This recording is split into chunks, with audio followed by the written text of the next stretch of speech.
Councillors, I declare the ordinary meeting of Warren Shire Council for the month of April 2024 open. Councillors, I'd like to acknowledge, on behalf of Warren Shire Council, the traditional owners of the lands within the Warren Shire, and acknowledge the Aboriginal and Torres Strait Islander people who reside within this Shire. Council, we have some apologies for leave of absence from this council meeting. Councillor Whiteley, Councillor McCloskey and Councillor Van Dam. Someone happy to move those apologies? Councillor Taylor's happy to move. Second, Councillor Brewer.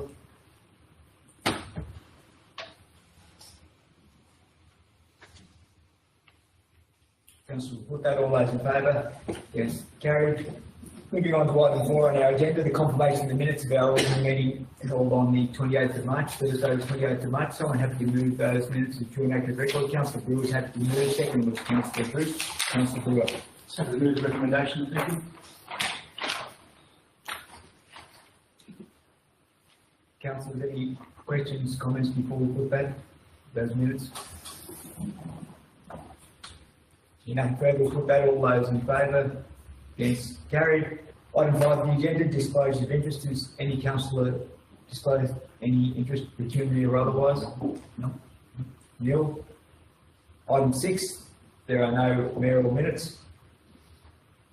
Item 7 is reports of the committee, and the first of those being the meeting of UMR Waste Depot Committee held on the 8th of April. Councillor Dress, you're happy to move that. Second, Councillor Walker. Councillor Dress. Thank you, Mayor.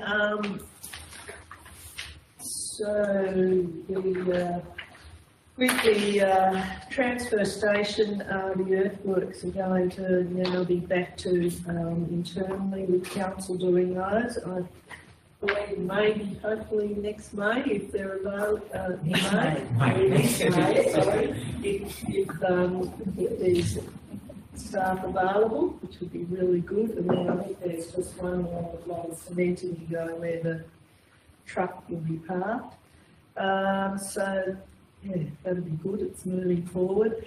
The recycling surveys that went out, so it came back that it was 50-50 with the recycling, so that is put on hold, and the manager of development will be looking at other things like the return room with that. So, but there are people in the comments that actually do their own bit of recycling and take it elsewhere, which is good. Yeah. And the rural access charge, yes, we're going ahead with that because there was a majority from the feedback. So, so that will be happening at the $10 per statement, and because they're getting it free of charge at the moment, which has been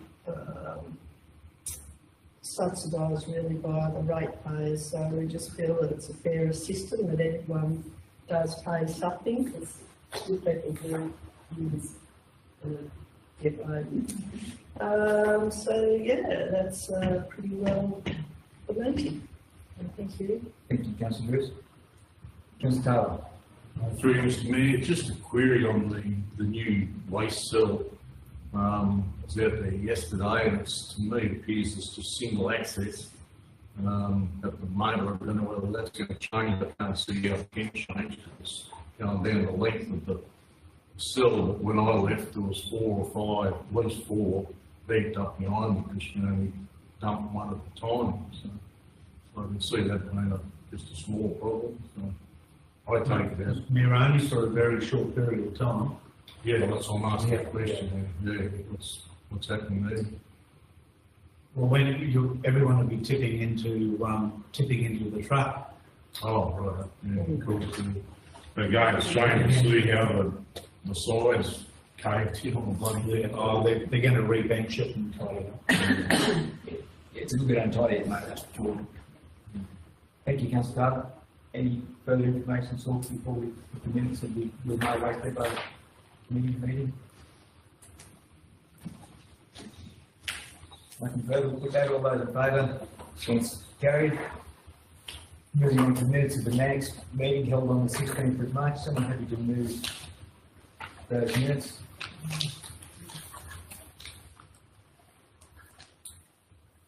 Thank you. Councillor Bruce is happy to move. Second to Councillor Walker. Councillor Drew. Just happy to move them, thanks. Would you like to comment? Hence, Mannix was aware of it and road sections doing things about. They made a decision to place that cell that way because eventually the only people who go that way will be our truck. Unless there's something special which is managed by the operators out there. They'll do some rebenching and tidy up and get everything right over the next few weeks. And hopefully what's happening is they'll finish their reconstruction of the state highway. The road operator is actually going to have got something special for a couple of weeks, but the crew's going to go in with a scraper and gear and do the earthworks, we hope, for during that period that he's away and get everything right. Then that concreting, next couple of months, absolutely everything finished. Put that there. Cross fingers. But Mannix wise, fair amount of mail newsletter of trying to put ourselves on the map. A small chance Mount Foster Quarry operations might start. Only a small chance. We're just watching our flood damage. We have received our approval for extension of time for the AGON 960, which in principle, which I think is about $230,000 to go. You'll see the gap in the roads report to make sure we're not going to lose any money.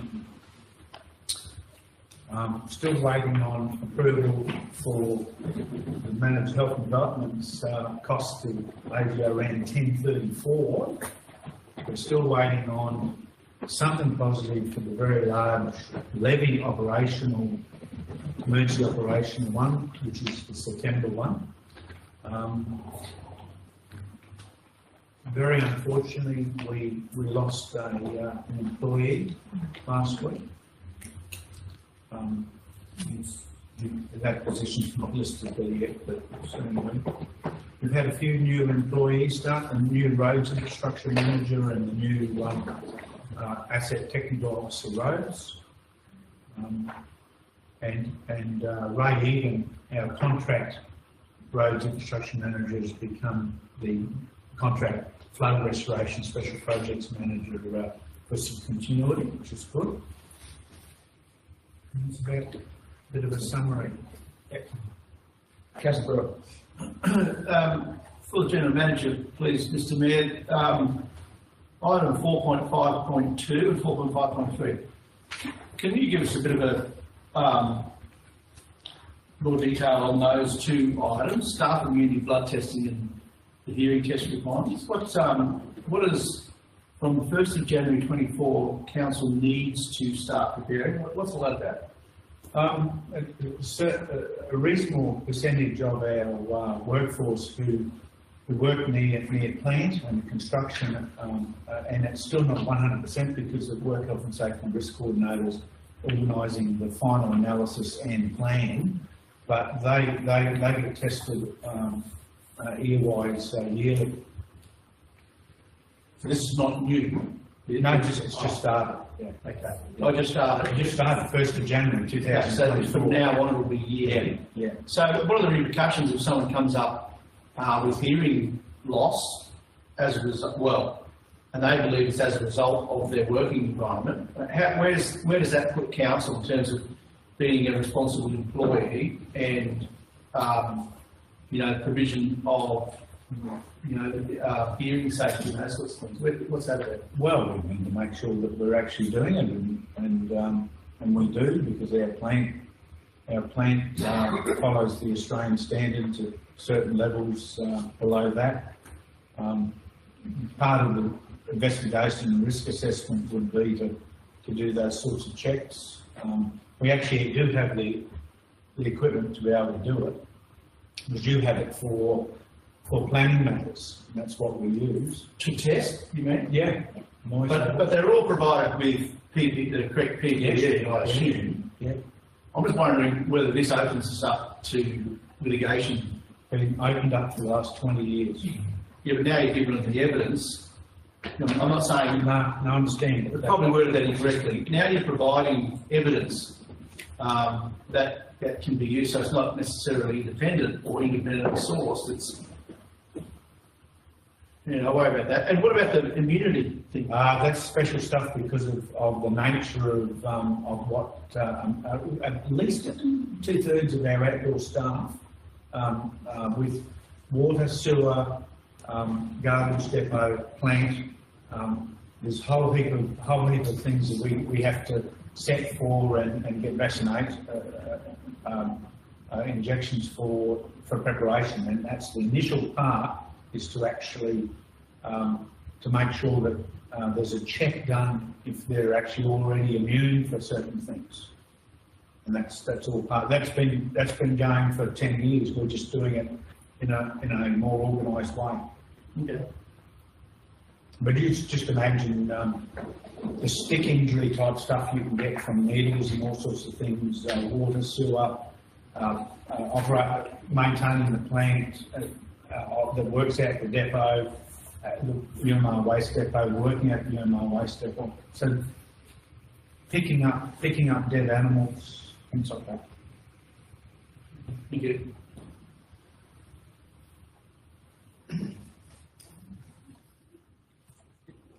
Chairman, do you have a comment at all on page 11, councillors of the many in the general meeting business founders? Do you have any comment on that safer local road infrastructure program at all?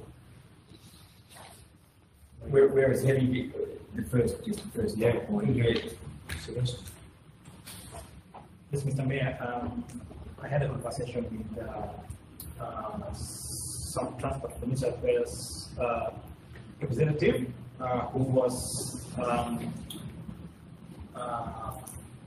acting as a link between me and federal government people. This was just about the grid replacement project that we have. As you know, it's funded by the federal government and the state government. So just because we are a little bit under the budget, so to speak, I was proposing that we do an extra bridge on the road, just that bridge along Warden Road. So I began that conversation, and during that conversation, it became apparent that the heavy vehicle safety and productivity program, and also the bridges renewal program will be seized at some stage, starting 1st of July this year. And that will be replaced by this new funding called SAFER Local Roads Infrastructure Program. Same amount of dollars, do you think? I'm not sure about that. That's the issue with this. Mr. Mayor, engineer and I are working on trying our hardest not to lose any of that money that we're saving. Yes, That's hoping that we can convince them that we actually can go and do a third bridge. Third bridge on the 751 front. Councillor Carter. Through you, Mr. Mayor, just a query on the airport lease. Has that been signed or Not yet. a proposed start date? Not yet. Should be very soon, though. You've discussed it with the proponent? Yes. Lease, and he's happy with the setup? Cost what? He should be, yes. Yeah, because we were supposed to make it favourable for him for the first couple of years. And the estimate's $100 a week. Is there a proposed start date? First of July.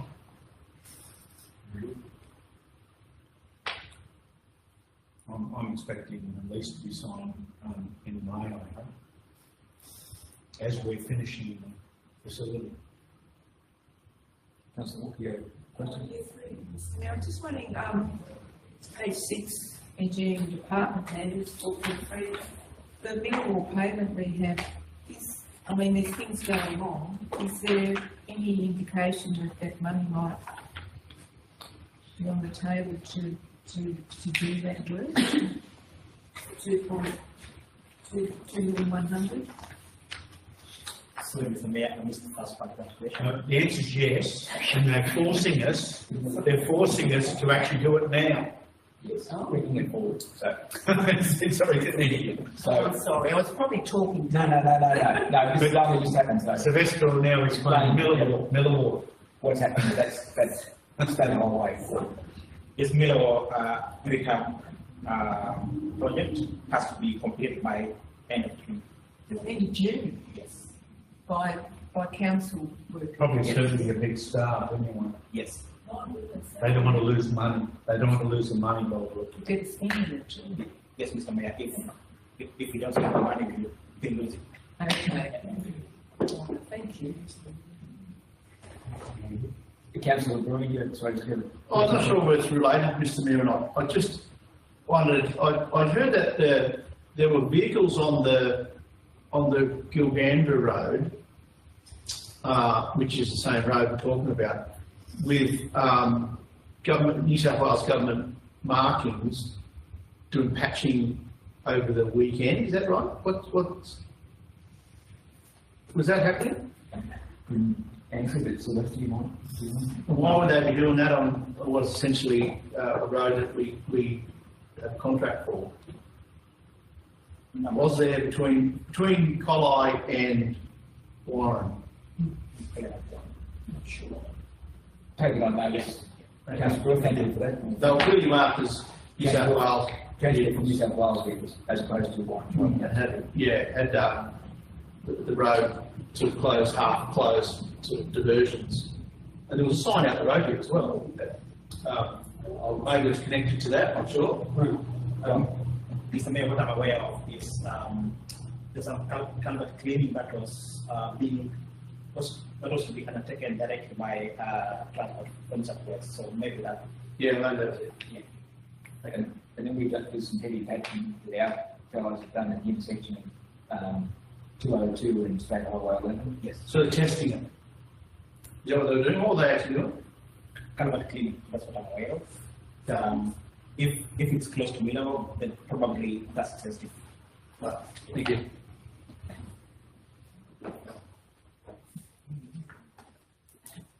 Councillor, any further comments, questions, any information sought regarding the minutes of the Mannix meeting? Nothing further, we'll put that all those in favour. Yes, carried. Moving on to the report to delegates, item 8 of our agenda, the first of those, and the only one of those, the meeting of the Alliance of Western Councils Board held on the 15th of March.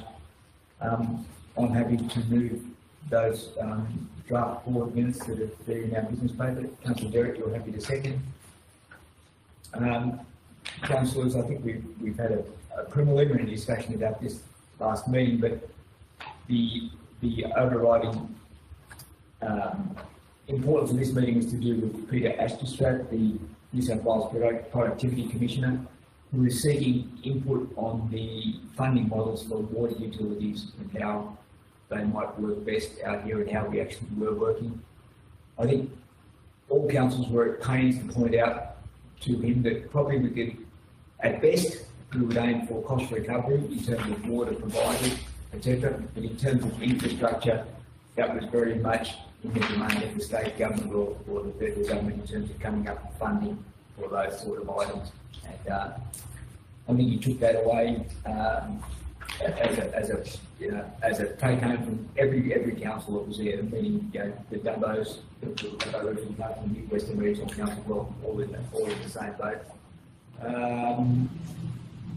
Promoting the idea of alliances, which very much works well for us, the Alliance of Western Council, the Macquarie Water Utilities Alliance, and how that works, and that is seeking some information on that, and I think that was important to see that we were actually trying to be very efficient with what we do with our water utilities.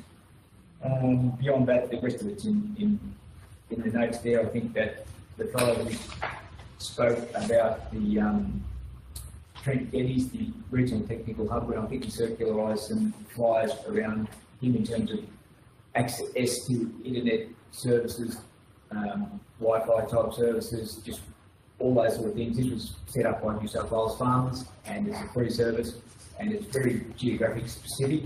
If someone calls that organisation, they can talk you through, they pinpoint exactly where you are and say, this is probably the best way of doing this. So it's a valuable service, that one. Yeah, he was the executive. Sorry, yes, of course. And Touch on that. there's some advertising out now from the executive officer of the Alliance of Western Councils, which I think is about a 21-hour per week position. And you would have noticed it on our Facebook page, because we're all avid users of Facebook. Yeah, and so what's happened is that using some of the money that's available and a slight increase back to the normal, about 12,500 a year, just allows, instead of Narromine Shire Council having to do everything, someone else to do it on our behalf. And hopefully we pick up someone quite capable who can help steer the organisation and the board and GMAC really well. Yeah. Councillor, I think it's probably a reflection of where the Alliance of Western Councils has come to. It's quite well regarded, and we need to be advocates for our part of 30-odd% geographically of New South Wales, 32% I think. We need to be firm advocates, and having a professional full-time executive, part-time 21 hours executive officer, I think allows us to just move incrementally forward, but gives it the ability to do the work that really needs to be done. So we'll see a small increase, as Gary just said, to 12.5 from what was it, about 7 or something and a half year in our contribution, but I think it's absolutely worthwhile. Can I see maybe any questions, further information sought on the Alliance of Western Councils report now? Councillor Jackson. Thank you, Mr. Mayor. I was just noting that there was a presentation by the NBN Western People and Regional Technical Hub. At 7 minutes, their presentation was an attachment to the minutes, which is not in this. No, we don't attach. Is there any way that could we have that information, or is it confidential? No, it's not confidential at all. And we printed out the actually, I know we saw a lot of one page on that regional tech hub. The NBN one, I think we can forward you the links to all the councils if that's. I will email. Yeah, the links to both those. Circularise those sort of things is good for everyone what's going on.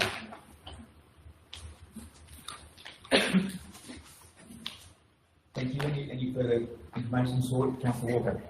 I'm just wondering, do you think you've got any traction with the rural and regional crime issue that came up? Absolutely. When the Premier starts jumping at Moree, particularly, I think there's the state government have invested 21 million or so in Moree. I think the dollar's important, but Mark Johnson, the mayor there, and the only round up at Burke, their view is the money's sometimes not hitting the ground properly. So there's plenty of money there. It's a matter of investigating how that money is actually used. And so that's something that they're acutely aware of. We'll see how this Moree trial goes. But when the Premier comes to a country mayor's meeting and responds to those sort of crime issues, I think it's got some real traction at country mayor's level as opposed to just the Alliance of Western Councils level. So, yep, I'm acutely aware of it. We're all acutely aware of it. And to that point, we're re-establishing some links with the police and trying to get a precinct meeting happening here again. So that's in train. William Russell has moved on, the new fellow whose name escapes me for the minute. As an acting inspector, and put it in the hands of the acting inspector to organise his boss. Yeah. Okay. So we're hoping that that will happen sooner rather than later as well. Any further information? So, regarding the Lyons Western Council board meeting? Nothing further? Put that, all those in favour? Against? Carried. Moving on to item 9, our agenda to be reports to council. First of those, the policy items. First of one, item 1 is the fraud and corruption policy and framework. I hope councillors were able to, Councillor Derrick, you have to move that. Thank you, Councillor Derrick. Second, Councillor Kinsey. Councillor Derrick. Yeah, thank you, Mr. Mayor. Happy to move recommendation and appreciate having the previous and the updated versions attached here. Yeah, obviously need to make some changes to make sure it's all up to date and line with requirements. Yeah, really good reading. Thank you. Great. So the recommendation, councillors, if we were to accept this recommendation, is the draft fraud and corruption policy put on public display for 28 days before it's adopted. Councillors, is there anyone seeking some more information? Councillor Jackson. Thank you. Mr. Mayor, I was just wondering what the statement, matters like fraud and corruption perhaps not being too high a risk for Warranshire Council. Could someone explain what that actually means and why fraud and corruption aren't a risk for Councillor Jackson, can you just point out where exactly you are, sorry? Sorry, risk implications item 1. It seems to say that fraud and corruption are not a risk for Warranshire Council. And I just would like a little bit more explanation about why that is. Because of past experience.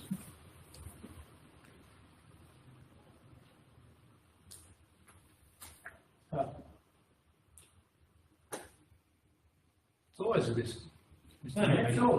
It's a risk, but So there you go. End story. You just looked at it as a risk. It always, the description is high risk because the experience hasn't been fortunate. I can remember one back in 1996. I'm sure. Risk and corruption, fraud and corruption is always risk. Always. We've got the policy, and that's why we've got the ARIC. Yeah, I think it probably serves well, Councillor Brewer, that we've had an internal auditor in the quality of credit case over the last 5 years, particularly just to keep that under surveillance, for a better term. But I take on very much on board your point. There's always a risk. No matter what we say, you just don't know where it might potentially occur. So, yep.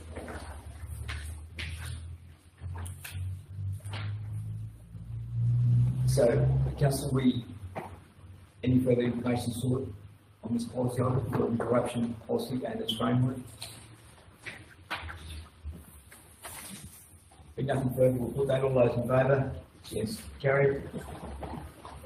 Item 2 is the Warranshire Council Customer Service ECOS policy. Someone happy to move that recommendation, which one to get to? Yeah.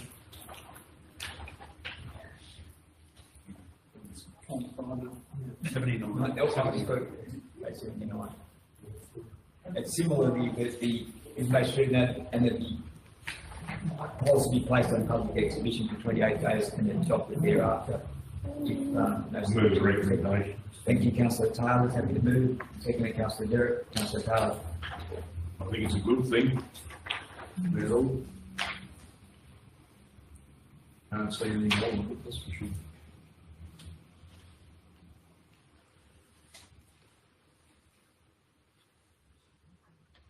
I just can't find where I am electronically, but from my memory of reading, there's no guidance in there. I suppose I don't know whether it's supposed to be about. It does say that correspondence will be answered within 10 days, from my memory, but it doesn't. Do we need to be more specific about complaints and in particular blueies? Because that's an area where we seem to wax and wane on our ability to communicate correctly. And it's absolutely a KPI for those people that are involved is to ensure that we're responding to those blueies in a timely manner. Do we need to put that in that document? And it's an ethos document, which is not exactly what it was designed for. This has been in production for 4 years, something like that. I thought it was a customer service document, but this is an ethos document, which is subtly different. But do we need to put that in there about the blues? About, if it's not there, where is it? About the response time and how we handle them and the process for that. Is there a separate procedure? Page 82. Pardon? Page 82. It says that they resolve their inquiry at first contact where it can, or explain how the matter will be addressed and who is responsible. Record all customer inquiries and requests. Which part are you talking about specifically? Our service commitment to our customers, page 82. Friendly, handle inquiry, resolve their inquiry. That bit, resolve their inquiry at first contact where it can. Councillor Derrick? Through you, Mr Mayor, I think we do also have the complaints management policies, which perhaps is a reason that we don't need to double up in the customer service ethos. I'm not sure if that was the way of thinking of developing the ethos, but we do have the complaints management policy, which is separate. Right, and to write on the page 83, it says respond to any continuing complaints from customers like to us. Yeah, does that line up with our complaints handling policy then? Yes, And that document is subordinate to this one, therefore? Two separate policies. What this is actually trying to install customer service ethos across the organisation. Yeah. Yeah. And the thing is, you rarely get compliments, but you often get complaints. And so they're... I don't mind if there's service requests, complaints of when that pothole hasn't been fixed up 10 times becomes a complaint.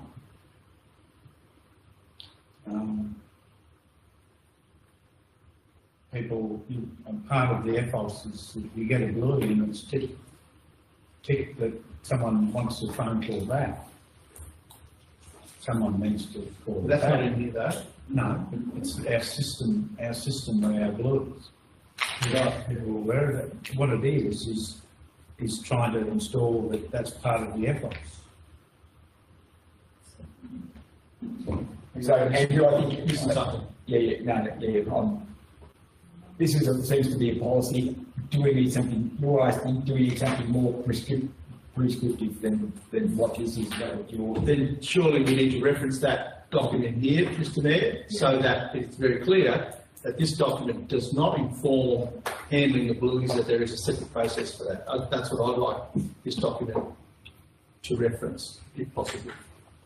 Record all customer inquiries and requests, and that's what the blue system is, and that's what our website system is. We aim to record all customer and ensure, and then after that, what this is an overarching ethos to be instilled within the organisation. Simple, based on 4 others, based on the internal auditor's input for customer service ethos, and the Bluey system already has that if someone ticks the box, the person responsible should be contacting the person to say, and some of the time they do to be able to clarify the Blues, sometimes they don't, and that's all part of making sure that ethos happens. Councillor Jackson. Thank you, Mr Mayor. I just really, it seems to be a kind of an amalgam of ethos and a procedure. it's got things like, you know, we'll answer the call within 60 seconds. And ethos has been all, we answer it in a timely manner, or we strive to respond quickly. And I say that because it's also mixed up with counsellors. You know, it says the ethos applies to counsellors, so it's much too prescriptive in terms of how you do your job to be an ethos. So I agree, well, what I understand Councillor Brewer's alluding to is there is an ethos, and then there is a policy or a procedure.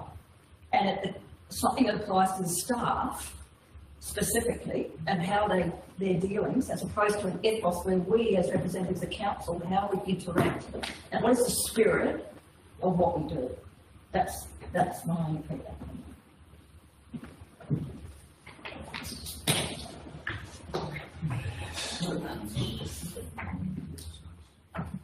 So, Councillor Kinsey. Oh, actually, No, you're okay. how many blues do we actually get a month? I'm very surprised. I've seen 2 or 3 a day, 15 It's a good, lot of water and sewage, a lot of water and sewage. Yeah. Footpath problems, and then some roads. Good summer. So that makes it an issue. I'm just talking about stuff on piece of paper. No. What's the issue? That we're getting blues, and we are dealing with this. It's service requests. Yeah. So So we want to receive them. We want, because not everyone, more eyes on problems, the better. Don't mind them at all. Someone has a problem in front of the IGA with a paver that they've put their trolley on, we want to know about it. So how many service requests end up as complaints? You referred to that a while ago. Not too many. Yeah. Not too many. Where other councillors talking about is they're aware of some staff not having the time to actually return a phone call, and people have to learn to do that. What I think the process of what's happened over the years is overseers particularly just want to go and get the job fixed up, and meaning whatever the problem on a road or on a footpath or water leak or whatever, and then just haven't had the time to actually call the person up, probably working on, well, that person will see the fixed up water leak at the front of their place. If you understand. People have to learn to push the button as they're driving along to do the 2 or 3 phone calls. Not everyone ticks the box that they want a phone call. The mere fact that they've just been listened to, filled in bluely, and eventually some action happens.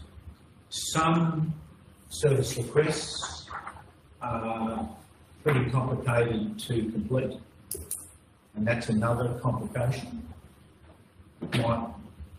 I need my road gravel resheeted, as an example. Having trouble when it rains.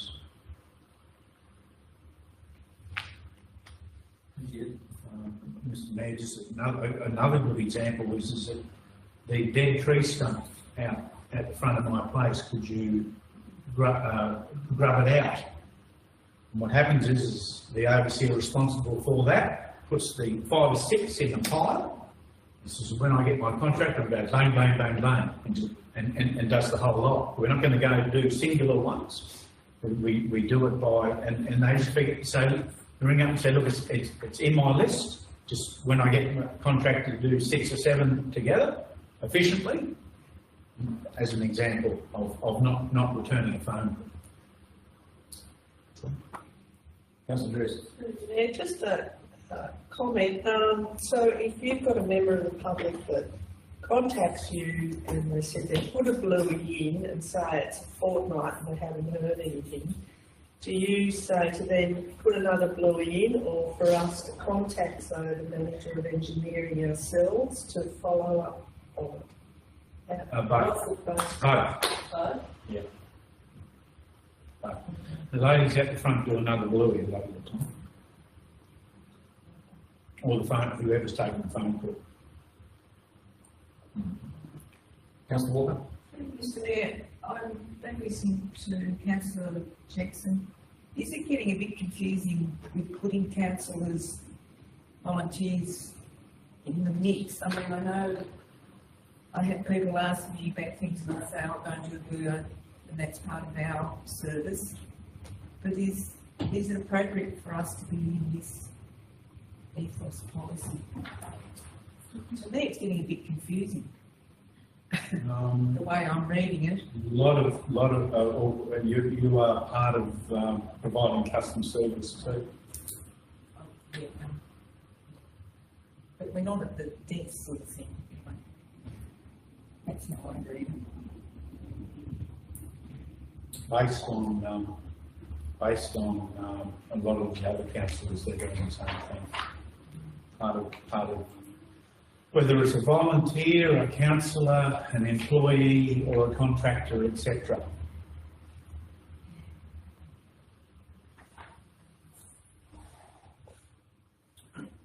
Just an overarching policy to start to install customer service ethos within the organisation. And I've always liked our delivery system compared to just go and do a complaint through the website system of some of the large councils and see what happens. I've done it myself, and I cannot believe the effort you have to go through to put in a complaint to some of the large councils. And a service request, not a complaint, a service request. Councillor Derrick? Thank you, Mr. Mayor. I guess taking on board what others have said as well, I agree that the ESOS should apply to all of us, but perhaps the more prescriptive parts of this draft don't apply.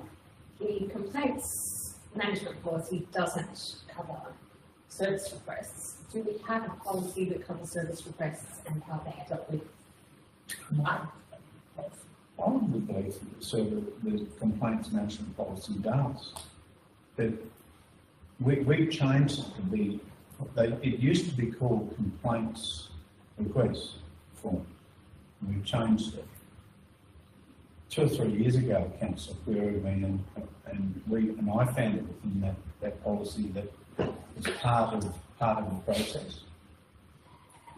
Through Mr. Mayor, unless this is an old version on our website, the following are regarded by councillors requests rather than complaints, and as such not covered by this policy. Requests for service, e.g. collection of waste, repairing a pothole, or clearing of drains. So they're not covered by that policy. I understand. I do understand, and what I'm saying is that the service request doesn't become a complaint until nothing's happened. Sorry, there is something No, I'm exhausting my brain reply, but you said you want information. need some sort of policy covering requests and answering the phone in a certain number of seconds or minutes, and a separate ethos, which is more broadly worded to focus on values rather than measuring expectations. I've got no problem. You send it back. Just say exactly that in your resolution. Withdraw your motion. Councillor Taylor's moved, I think. Councillor Derrick's a second. Exactly what you said, Councillor said, Mr. Mayor, is that the draft customer service ethos policy be redeveloped to relate to ethos, and that a separate service request policy be developed. And both of those documents are, Mr. Mayor, through you, referenced in this document. No, when an ethos is a waffly, non-binding, touchy-feely document that we try to aspire to. So no one's held to account. My original idea of this customer service policy was something that we could be sure our customer-facing council employees had a guideline towards, and that it could be used as a KPI or performance management situations if it went sour. Otherwise, how do they know what their jobs are at the front counter, for example, and other customer-facing roles if it's not outlined in this? It's only in their position statements, and that's not clear enough for the purposes of lines of reporting, I think, in their, in their career reporting channel. So this is great, but it's not what I thought it was going to be.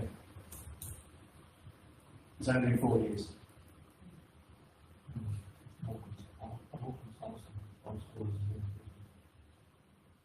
Councillor Taylor and Councillor Derrick, are you happy with the amended motion there that the draft customer service ethos policy be redeveloped to solely consider ethos and a separate policy be developed to cover customer service requests? Is customer service requests the right terminology there? Councillor Jackson, you got something else? Just customer service. Customer service. Yeah.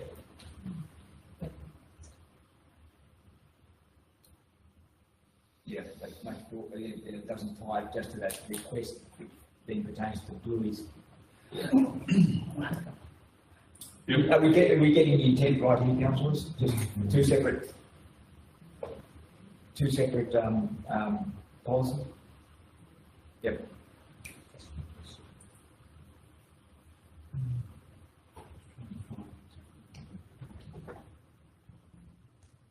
Major Vice Administration. Through this, sounds to me like it's possibly a customer service engagement policy or something to that effect, where the expectation from external might be this, and you're trying to determine whether that can be met from an internal perspective. Does that sound about right? So it's more over like agreeing on some sort of service level or engagement between the front counter staff, customer service staff, and the people within the deal with customers. The problem is that as a small organisation, we don't have customer service section. We all of us have a customer service section. You went to Singleton, for example. There is 5 staff sitting at the front. There's a customer service manager and there's a customer service section. So all of us are responsible for customer service, from the top to the bottom, whether it's someone saying something to a labourer out in the street or to me.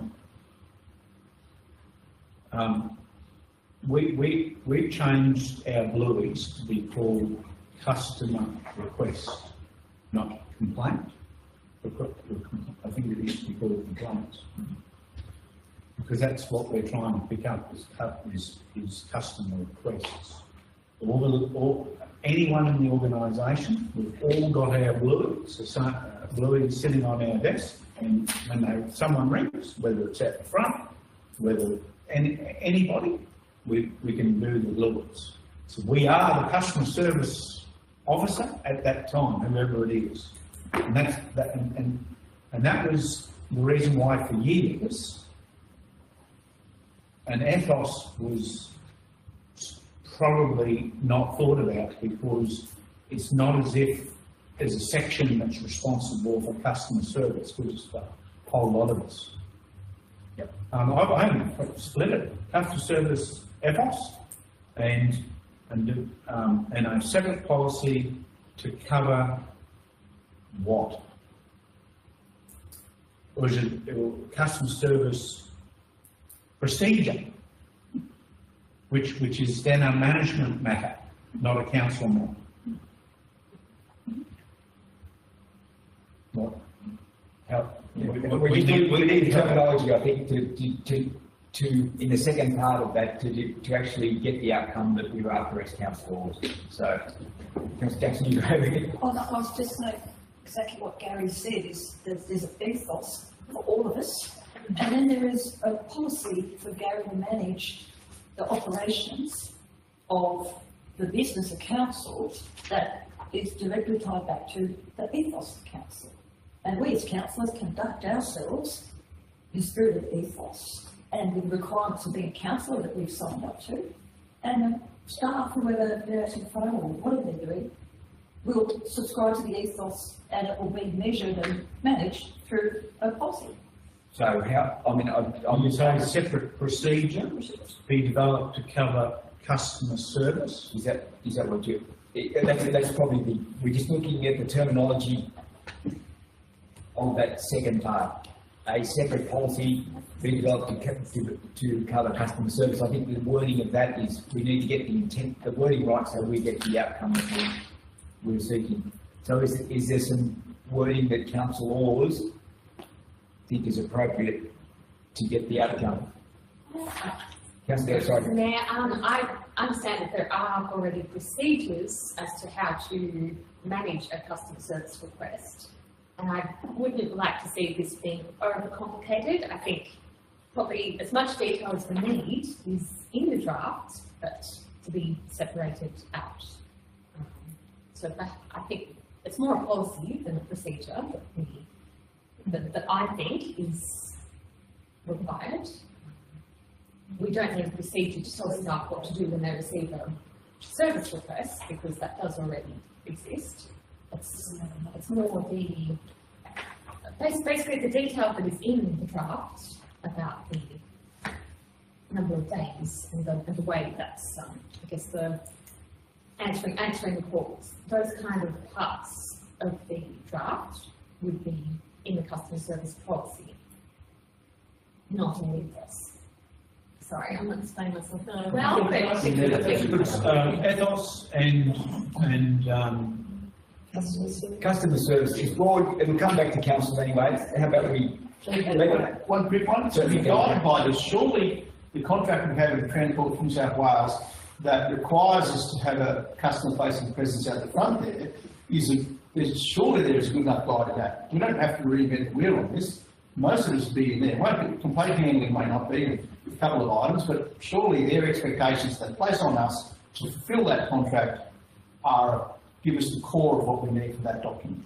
The second part is that what you're saying? They would have some requirements on us to man that station, surely.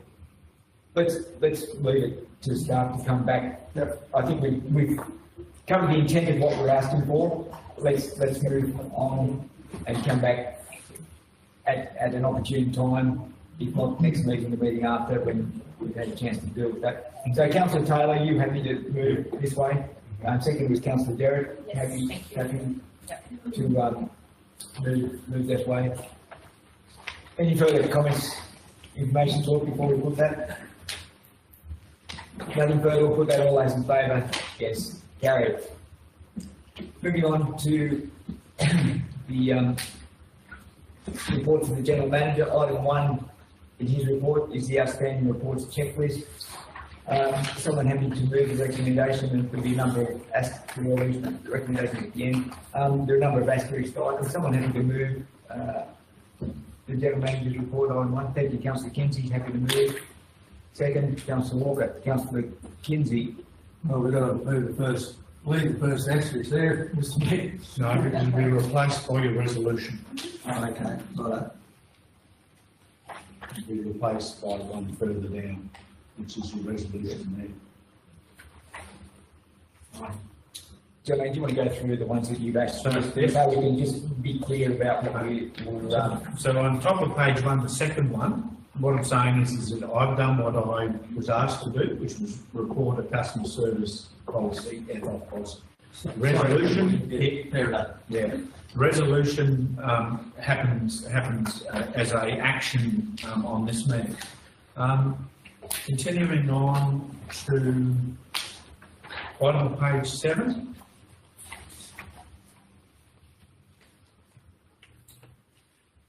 small part of this council meeting. Page 9, part of the one in the middle, the internal audit fraud controls, is a fraud plan and policy. There's still fraud training to be undertaken. One at the bottom of page 9 is the investment policy done and dusted. No comments, negative comments, so it's finalised. The second last one on page 11 is the village enhancement final report and acquittal has been finalised, but works are complete.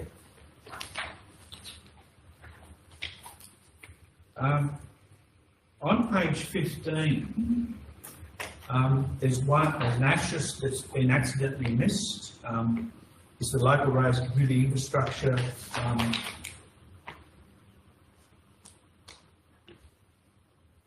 Is that that's the cycleways have actually been resealed, except for a small section that we had some heavy patching that we're going to do on, and next week after Anzac Day, a bit more will happen out on near the golf club.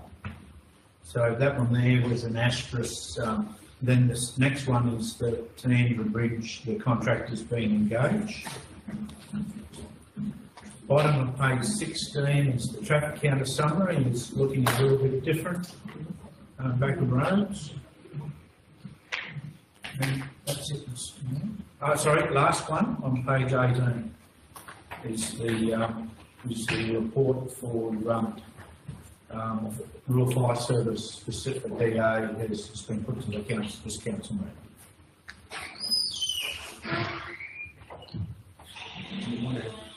In terms of recycle, I would go on the next one, recycle some options. It's just recycle options. That will come through. That will come through as a result of the New Railway Depot news meeting today. So that, yes, no, it's not good. Manager, second last one. Last one. Should that be asterisk too? It should, shouldn't it? Well, there's still further investigations Yeah, required. but the resolution, we've done our community survey. Yes. What investigations? Won't it come from your recommendation from the report, or are you happy to leave it there? I'm happy to leave it there.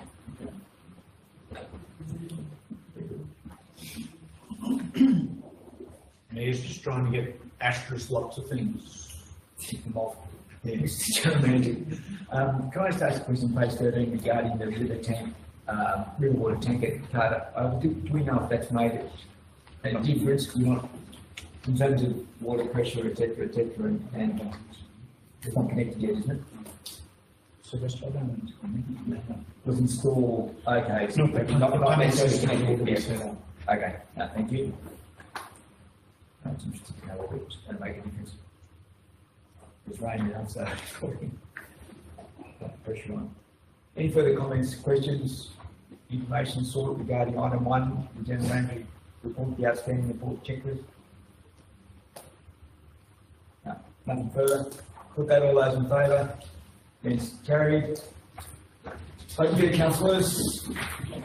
The general manager's report, the committee adjourned meeting.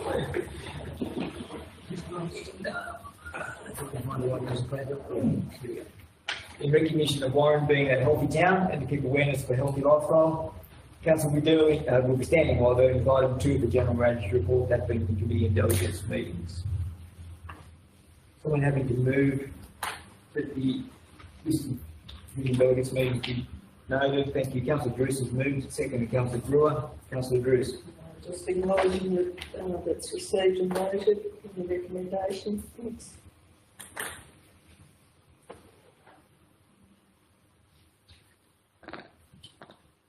Councillor Walker. I'm just wondering the fourth of the fourth local government officials, general manager discussion circle. Very interesting stuff, listening to lots of presentations, particularly from the CEO of the Office of Local Government. That I'm also a member of the Local Government Professionals Australia, but there's a general manager's discussion circle that we all get on and have presentations from either internal auditors teaching us about what we're supposed to be doing to good discussions and questions to the Office of Local Government.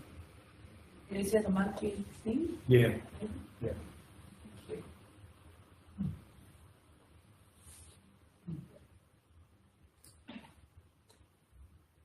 Any further comments, questions regarding the committee delegates reports? Councillor Walker, do you have something else? 15th of the 4th, Mr Mayor, the Regional Drought Resilience Plan meeting. What can that be? Way forward. Came out, so I think the mayor was involved. Yes. So Economic Development Visitation Manager, Councillor Whiteley, the mayor and myself, we had discussions with about the other shires who are involved with us, which is Bogan and Coonamble, and really it was actually trying to go through most of the recommendations and HARP projects that were listed by both Far West Joint Organisation people and the consultants, just to start trying to formulate tables of projects that came out of the community meetings. There was also a survey, but it finished on the 11th of April. It was sent to you to quickly get in. It didn't have many days That was to. only very good. That's with the information that came out of People to try to come up with the priorities, their own priorities, then we come up with our priorities. Yeah.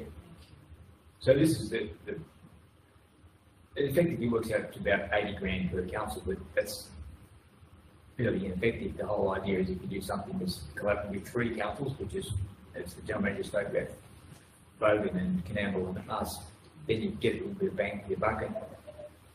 The overriding one for us was the tourism type aspect and the add-ons from their farm stays, etc., was that part of it. But also progressing, Burren on the 100 priority, and all the other couple that we all together. I've said 4. Community event type things is probably slightly lower, but Gin Weir and our economic visitation one, kind of 3 Rivers and Macquarie Marshes.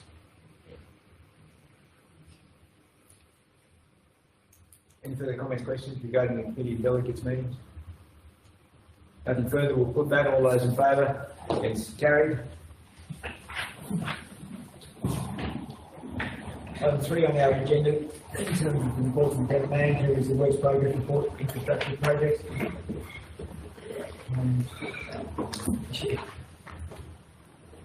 So I'm still on through it here with us in terms of number of pages. Someone happy to move recommendation with information received and noted.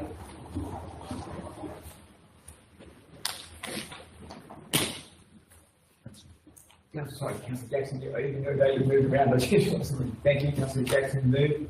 Second. Councillor Kenzie, Councillor Jackson. I move that the report be accepted as submitted, and that if there's any queries, etc., they should bring up now.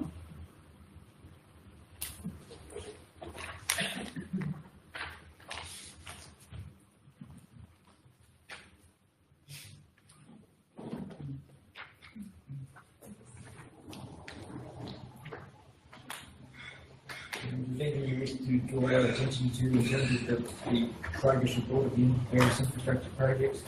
The interesting one, Mr Mayor, is the change rooms and amenities at Carter Road. Hopefully in the next week or so, our local, if he hasn't started this week, next week, tiling of the whole lot to actually tidy up the surface of the slab, and then hopefully over the next 6 to 8 weeks after that, the building will get constructed.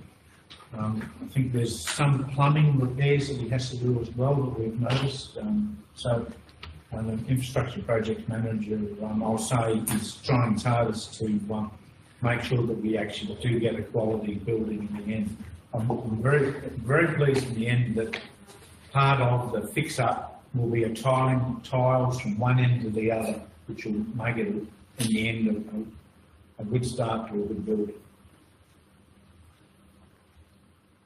Councillor Jackson and Councillor Keating, you aware there's a couple of asterisk items there, you're happy with to see those removed?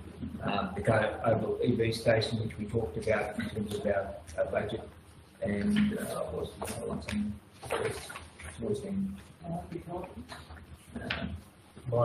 Library, yeah, thank you.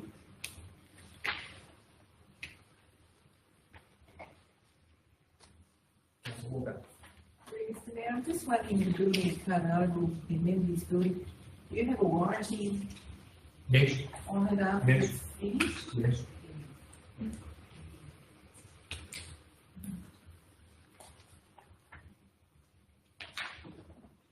Any further comments, questions regarding item 3, work progress reports and infrastructure projects?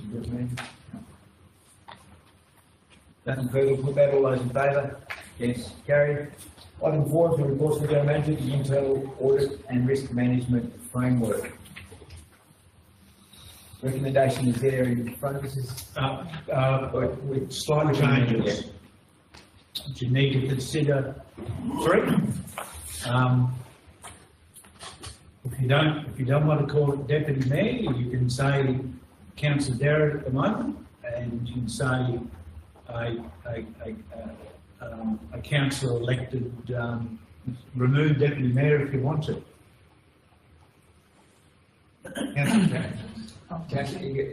Yes, so I agree with that because. I think we need a mover and a second. Oh, sorry, I thought I was moving, sorry. Yeah, we are moving. I'm Thank moving. you. And second, please. Councillor Walker. Sorry, now Councillor Jackson. Sorry, Mr. Mayor. Because we need to think about future terms, even the next term. We can't always assume that the person who's deputy mayor will be a suitable candidate for the role. And every other committee is generally by expression of interest and then elected. And this, I'm just putting out there, could be expressions of interest and the person is appointed. So the moment a suitable person is appointed or something of those. I understand. I'll help you if you like. I think that's the So, get rid of the yellow. The appointed as a non-voting council member of the Warrandyte Audit, Risk and Improvement Committee to the end of the term of the current council, and an appropriate councillor be elected.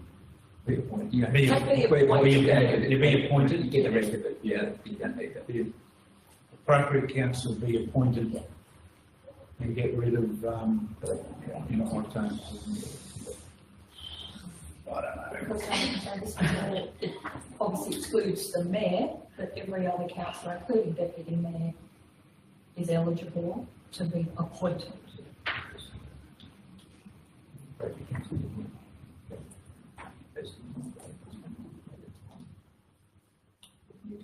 Yep, you happy with that? Which will be the magical meeting on the 11th of, I think it's Thursday, the 11th of October or something like that, where appointments to, elections and appointments to committees.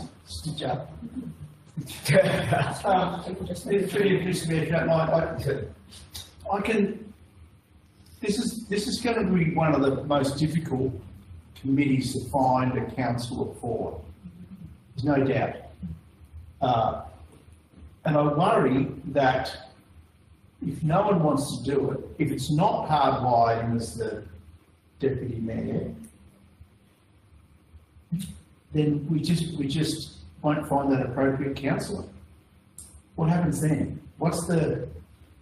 Hardwiring of the deputy mayor is a safety mechanism to make sure that we've got something. This is very important. Would you like to then amend that to say? I just see what will happen is that we'll have a change of the guard in September.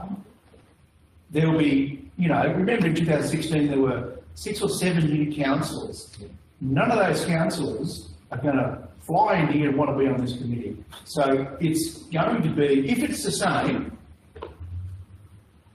Do you want to then, at the risk of overriding what the General Manager is saying, in the event of there being no civil council, the deputy mayor becomes the... if that's appropriate for the mover, as a safety valve, Yep. because this is the hardest one. I think. Agreed. Sorry, with the mover, sorry, I'm going to go to purchase the mover for a start, and then we'll see where we go from there. Mr Mayor, I don't disagree with saying, in the event someone suitable is not, we will have the deputy mayor, but I don't think we can assume that people don't want to do it, or that in the next term of council, we don't have quite a few members who actually suitably qualified, accountants, lawyers, anyone like that could join council. The deputy mayor herself may not. We can't assume, based on the current incumbents. That's my main point that I want to get across. I don't object to having in the event of, it defaults to deputy mayor, in the event no one wants to do it. Because we don't say that about in the event no one wants to do the roads committee, it defaults to. And I don't think we can assume that there will be people unwilling to be on this committee. Don't say no, sort of. In the event that a councillor is not available, yet that the position default to the deputy mayor. Yeah, so then you've got the option that may be the same person, that may not be. So we need to plan for that. Yeah. Councillor Walker, you were second to that. You're happy with that? Yeah. Just have a phone room. Yeah. Need a lawyer in this room. I suppose she's right there.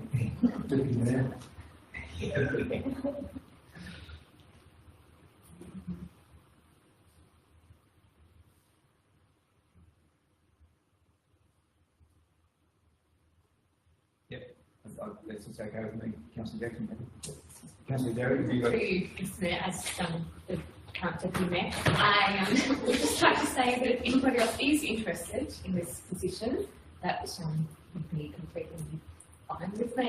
But I do also agree that 3 months notice. we probably do need something hardwired in with this. I think it's very late in the day to rearrange the whole council. You made the amendment to say that resignation needs 3 months' notice. Councillor Derry, thank you for the sentiment that I believe you are well placed to carry on as indicated. I certainly enjoyed the last couple of audit committee meetings. Thank you. Councillor Jackson, you're happy to move that way. Councillor Walker, you're happy to second. Councillor, any further discussion before we put this recommendation? Councillor Kinsey, you got a question, information? Just as Mr Mayor, just as long as that clause doesn't stop us from getting a deputy mayor.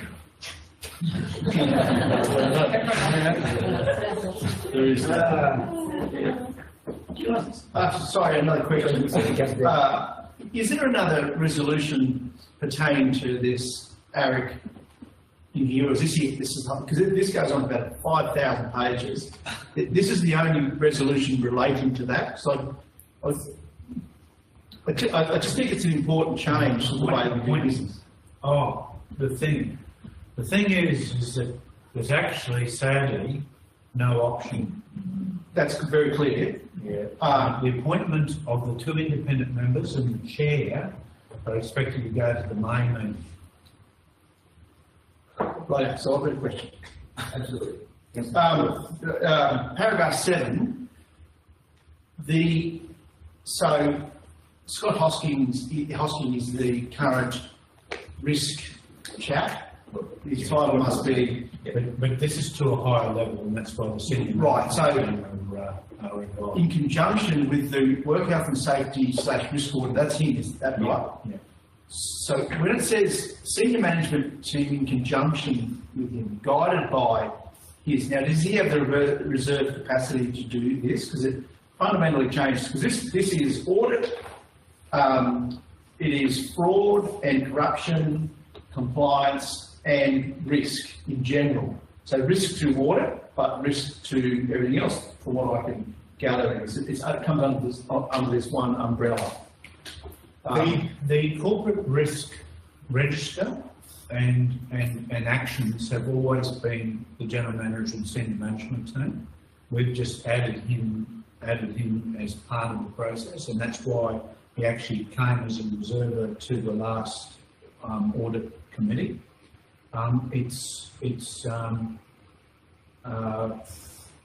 The process is that that position will need the senior management team working on. Now, what is missing from this report, from this business paper, also goes to the next one, is our draft risk management plan and risk management policy. And that's still being finalised, because we've got our corporate risk register that the internal auditor, that goes with those two, internal auditor and the divisional manager of finance administration are finalising to take into account some requirements of our external auditor in relation to updating our corporate risk register on IT governance and cyber security. And so that's why it hasn't come. There could have been another 70 pages, Mr. Mayor. And there's enough now. Yeah. Through you, Mr. Mayor, then the $60,000 that we have set aside in estimates for the provision, I take it, of the chairperson, that's largely for that? A chairperson, the two independent members, and extra work for the contract internal auditor. Okay. Okay, so those that are already employed by council, I assume will book their time against this job whenever they're required, because is that how that's... Not at salary, not many at salary level. Okay. Yeah. So in that, there will be manager of finance and administration. He is one of those. Yeah. He's just given more work. Right. And a councillor and a chairperson, a paid position, I suspect. Yeah. That's the four core people in that. How does the external auditors fit into this area? Part of the reporting process and part as observers, both of them. Are there any efficiencies gained by this in terms of it'll make audits easier or pass quicker or anything like that? No. What it is more extra layer of governance. And costs on us. Up to $120,000, is that right? We hope not 150. 150.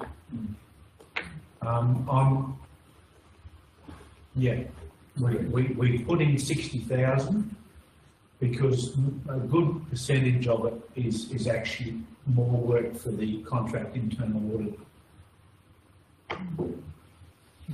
Right. When you're speaking with our local state member, any councillor, please bring this matter to their attention. In our collective view, I believe it's just another burden placed on council. It comes out of our ratepayers' funds. It's not coming out of anywhere else. And so that's 150, worst case scenario, of services that we don't provide in our community. And for what Councillor Brewer is rightly, in my view, for what benefit. So, have you made any, country meetings? I mean, there's been a push for this to... I think it's only just sort of coming to light, Councillor Walker, the implications. I think certainly the Alliance of Western Councils will be driving it.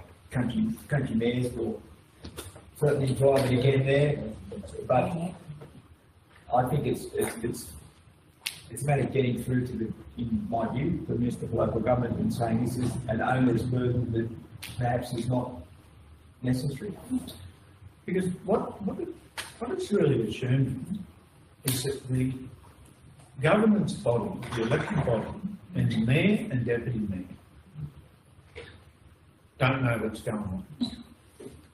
And the opposite happens in rural councils, and particularly Warranshire, because that's what's so good about our committee system. Plus, the conversations that are had by senior management team and with the mayor and deputy mayor are very helpful for everyone to know what's going on within reason. But that doesn't happen at Sydney City Council or Wollongong City Council. Because when you're a $500 million budget, it's just, you're really a board of a $1 billion company. I mean, that's why we're here, because we actually like the rural setting of we know what's going on. And if I may say, Mr. Mayor, our ward and committee system that we have is extraordinarily effective. It may not be completely efficient because it takes a lot of effort, but we're going okay. This is just more of that same thing. So that's why, you know, if you look through that lens, the amount of committee activity we already have is just small. And so we would view this differently to other councils, of course, because of the way that we have these committees set up and whatnot. But I think that you're correct, the General Manager's spot on. The committee system is a check and balance, I think, in a lot of cases, and you can thrash that out. But yeah, anyway, so it's inevitable. We can't do anything about it. We didn't really twig in the December circular when it was first promulgated, or second time promulgated. It was June, then I think December, but anyway, here it is. The real worry is that ARIC can become a mini council. And that's the real worry. This is, you know, they could run around actually trying to dot and cross too many I's and cross too many T's, because then the efficiency of the place can be reduced. When the 4 or 5 of us are constantly actually having to do things that start to become too outlandish. And it's the opposite of, it can become the opposite of efficient governance of your company. You lose what we're here for, which is actually providing services to our community. What you do, what the senior management team could do in the end is just running around trying to service this audience. Now, the same attitude happened 10 years ago. What in a lot of councils, the contract internal auditors, because all of us got contract, did start to help. Here's a draft policy from so-and-so that can help you in that area. You know, you've got a problem, need to improve this, improve that. We all know that we can't be perfect. What's happened over the last 2 or 3 years that I've seen with Keith Coates is that he says, okay, you need to fix this up, and here's a bit of a draft policy to help you on the way. And I believe that our person who we're considering for the chairman's role does that as well.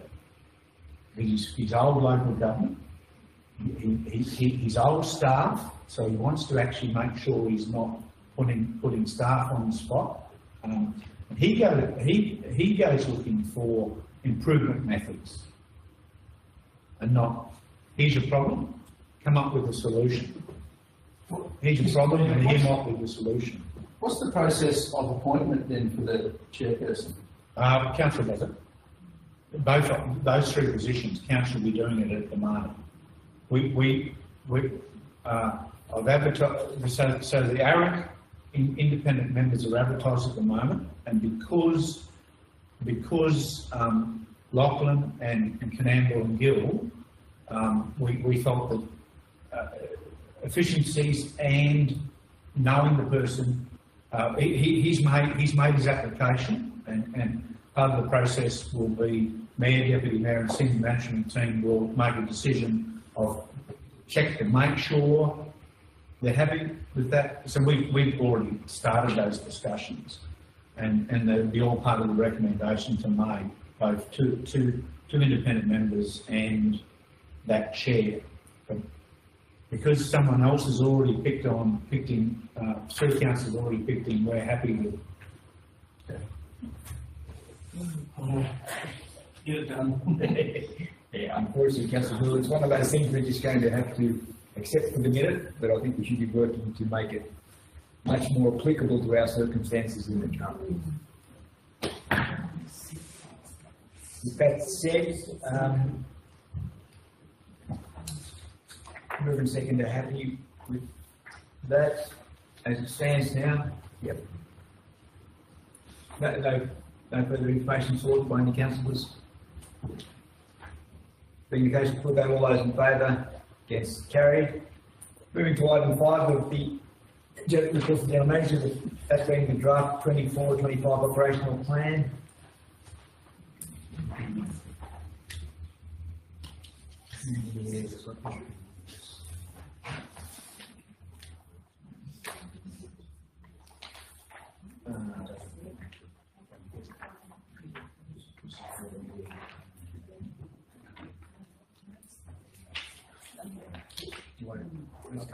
Cover it now. Yeah. So I'm just looking for initially we had the workshop on Wednesday, 17th of April. Someone happy to move the recommendation regarding item 5 with Councillor Kinsey happy to move. And second is Councillor Derrick. Councillor Kinsey. Just move the recommendations. It's just, I might refer to the general manager who's going to, and Manager of Finance Administration as regards to this matter, just to, there were a couple of councillors who weren't able to make that workshop, so I think it's just fair that this is our operational plan for the next 12 months, just to bring everyone up to speed. Just a whole lot of capital items that were included in the draft. There are some matters that were excluded that we're going to just, for transparency, let everyone know what those items were, because I think it's important that we're all on the same page in terms of understanding what we can do within our budget. So Mr. Mayor, I went through the 10 or 12 items that didn't get anywhere removed from the draft. So the first one was purchase of 2 marquees for the Sporting and Cultural Centre. The Warren Shire Council marquees, we've already got 2. Within this year's budget, a couple of smaller ones have been purchased to help him. That was $6,000 out. $35,000 for the supply and install solar electricity system at the Newmar Waste Facility. We're working on trying to get grants if they're available to cover $35,000 worth. The curbside recycling at $150 per premise, which has been removed. At the admin office, install external blinds at the rear for $10,000 have been removed because we've spent $3,000 on tinting, and I'll just have to put up with a little bit of heat, turn the air conditioner up. Warren Sporting Cultural Centre floor scrubber unit, $8,000 was removed. Same thing with 250 chairs for $23,000, inclusive of GST, removed. There was install lights outdoor seal netball courts, $15,000. That's someone else's responsibility, not the council's. Training, the old council chambers at the top, training room conversion of the old chambers into a training room.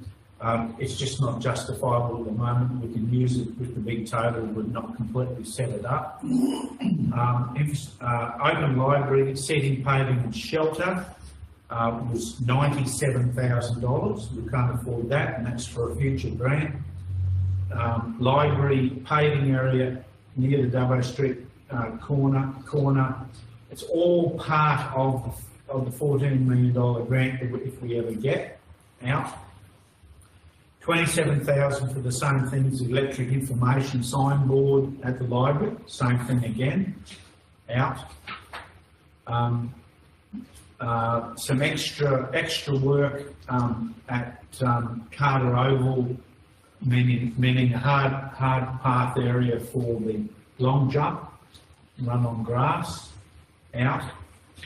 $75,000 for the top dressing, just have to be part of this grant and part of maintenance at Carter Oval over the next few years and make sure it's 100% right. And then copper log retaining wall replacement on the levees around the place of 105, 100,000, 31,500 and $21,000 gone. That adds up to $400,000, $500,000. It's just not justifiable yet, and we may try to get something like that for a future grant. The copper logs, some top parts need a replacement. We're seeing the retaining walls over at the Sport and Cultural Centre will last another 40 years, we hope, because they're nice and steel, and that's what we're talking about. But we can't justify $400,000 or $500,000 worth. And a slushing machine at the pool for $3,000, and that will just have to be funded if there's savings in the current project. And insulation shelter and seating at the, I think that's a bit of a double up of the open air library. Again, $24,430 for a grant. And the replacement of the Vanguard Bridge, that's $2 million. That's part of future grants. And $25,000 is trainee costs for the Elsa Dixon program for an Aboriginal trainee for 12 months. Couldn't justify it at the moment at the Visitor Information Centre.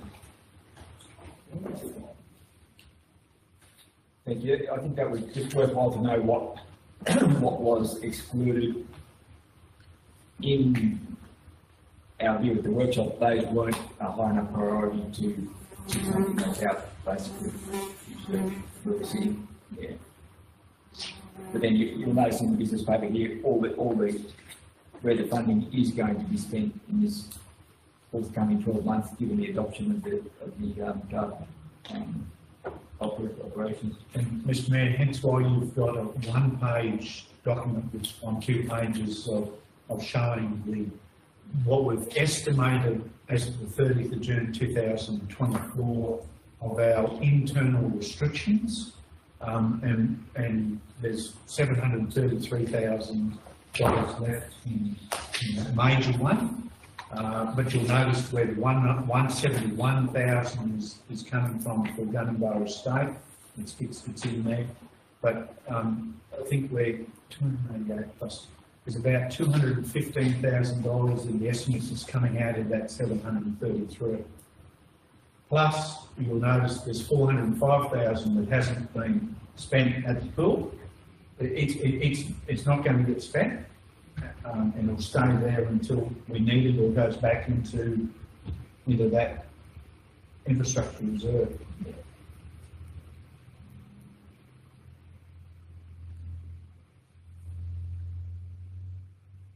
So Council's recommendation there is that the draft 2024-25 operational plan and the draft estimates be put on public exhibition until the 30th of May. So we do invite comment to come back in terms of this before its adoption. Council, any comments, questions, information sought before we put that? Nothing further to put that? All those in favour? Against? Carried. Moving on to item 6 of the report of the General Manager. The current recommendation is that the information received and noted I think Councillor Brewer, you've got a motion. I do have a motion. Councillor Brewer, would you like to read that motion? I'd like to amend the motion for item 6 to read that council withdraw the Wilson Street land for use by the Rural Fire Service for the building of the RFS Warren Central Brigade facility due to there being alternative lands and buildings available, and that the General Manager arrange a process with the RFS to identify those lands and buildings for consideration of purchasing for the new RFS Warren Central Brigade facility. Councillor Brewer is moving that. I'm looking for seconder. Councillor Bruce is seconding that. Councillor Brewer. Look, this has been a fairly unsavoury event the whole way through. There are other lands that have been identified, and sheds in particular that are for sale and available to service the RFS. So I just think that there are far more alternatives than to build a new building to use some of the existing infrastructure that we have in town.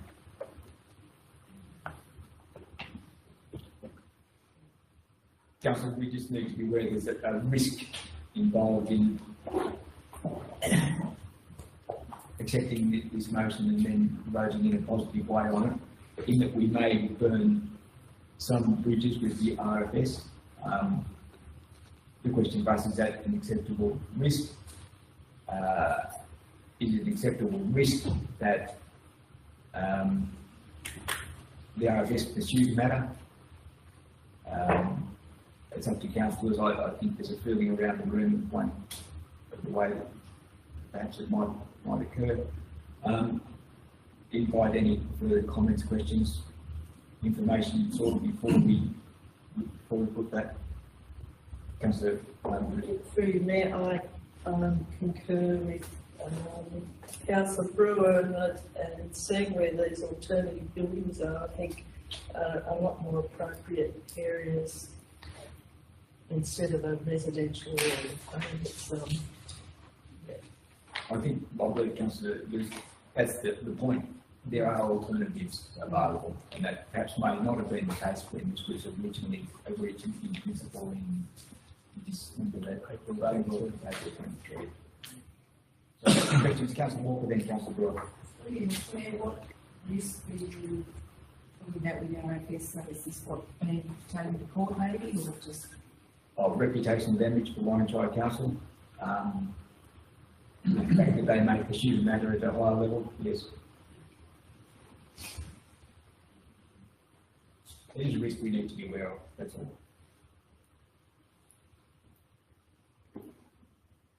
So, any further questions before I give Councillor Brewer the right of reply? Councillor Derrick.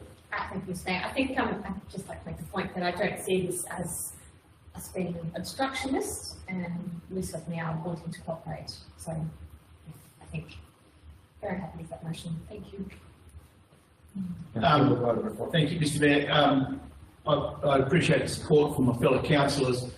I also would like to point out that the RFS and therefore state government stand to make a significant saving on the utilisation of an existing building, possibly in the order of 50% or better in all of this. So I think that it's a sensible use of the money and a more appropriate outcome for the spending as well. Thank you, Councillor. That closes the discussion on the matter. I will give anyone the opportunity to seek more information before we put that motion. Nothing further, we'll put that. All those in favour? Against? Carried. Moving on to the final item of the reports of the General Manager that have been disclosures of interest for councillors and designated persons. You have to move the recommendation. Question for me, is this the blue horse? Yeah. It's just been updated, I think. The reason why you have an interest that changes, you need to put a new building. Move the recommendation. Councillor Taylor's happy to move. Second, Councillor Jackson. Councillor Taylor, anything further? Nothing further. Councillor, any further information sought? If nothing further, we'll put that. All those in favour? Against? Carried. Moving on to the reports of the Division of Fund Administration. The first of those being the reconciliation certificate. So I'm happy to move item 1, the report of the Division of Fund Administration. Councillor Jackson, happy to move.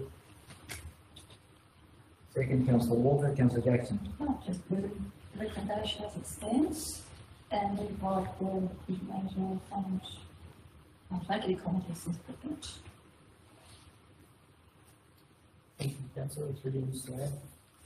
This is really just a similar report to last month in terms of the investment structure at present, noting the additional commentary on compliance with Council's current investment policy.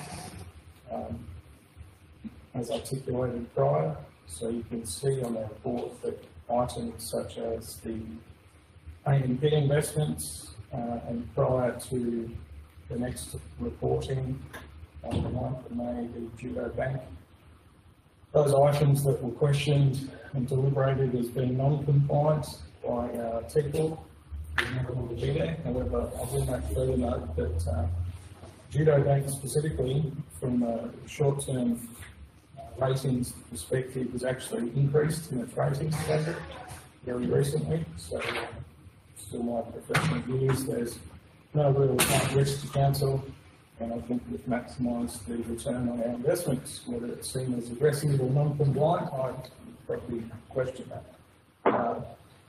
That's about all I can offer at this stage. Thank you.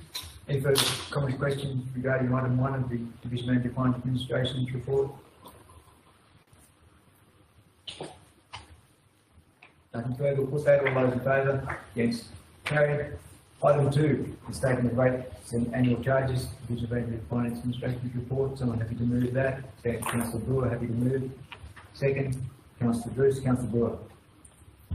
Moving the recommendation and pointing out that there was a, well, not an anomaly, but we've caught up with the arrears percentage just because of the phasing of reporting now, so it was not an issue before, simply phasing.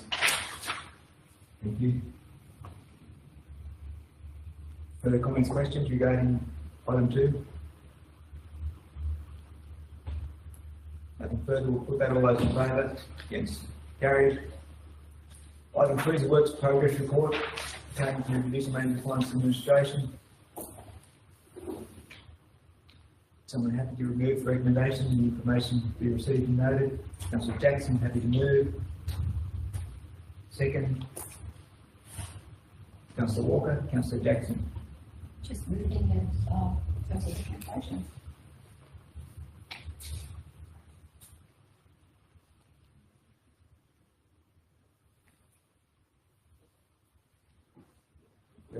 The report coming later. This is the questions of the Manager of Finance Administration. The report coming later in terms of the electronic records management system and other items that you are addressing in a minute.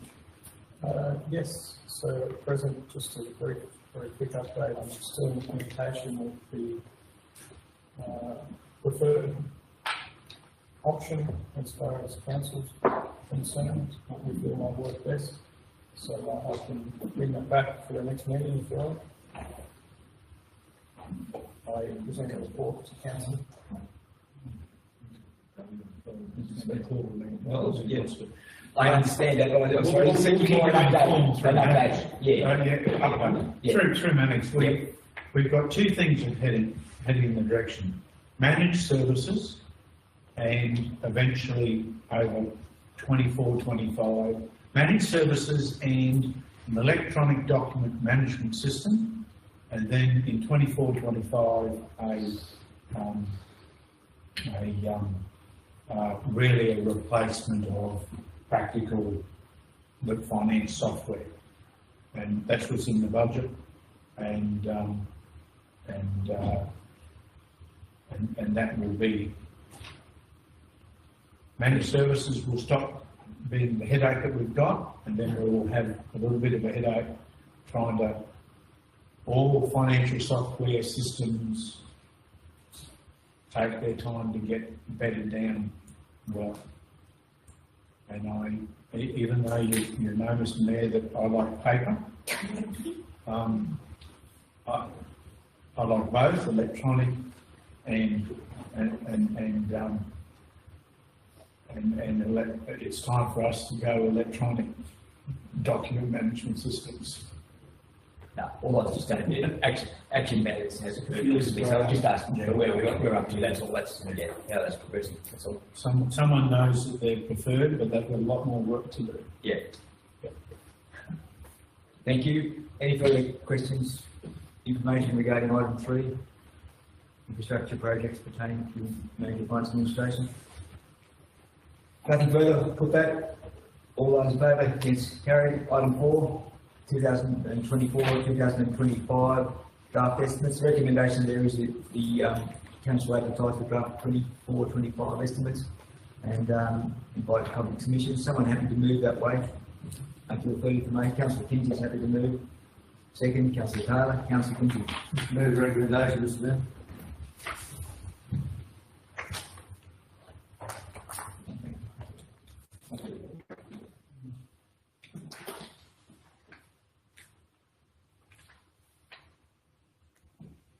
Nothing further, we'll put that. All those in favour? Against, carried. Moving on to item 5. The Warren Librarians Operations Report. Someone again happy to move the information received and noted. Councillor Derrick's happy to move. Councillor Walker second. Councillor Derrick. Thank you, Mr. Mayor.